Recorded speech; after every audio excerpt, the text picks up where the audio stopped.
to the Arcus help channel. In today's video, we'll cover how to copy and paste text into and out of a Windows VM. To do so, connect to a Windows host on an active deployment run.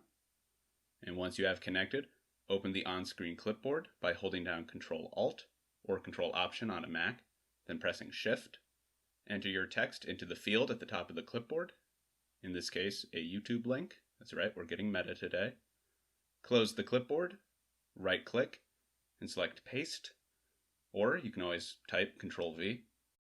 Now to copy text out of your VM, select the text you want to copy, type Ctrl-C, or right-click and select Copy.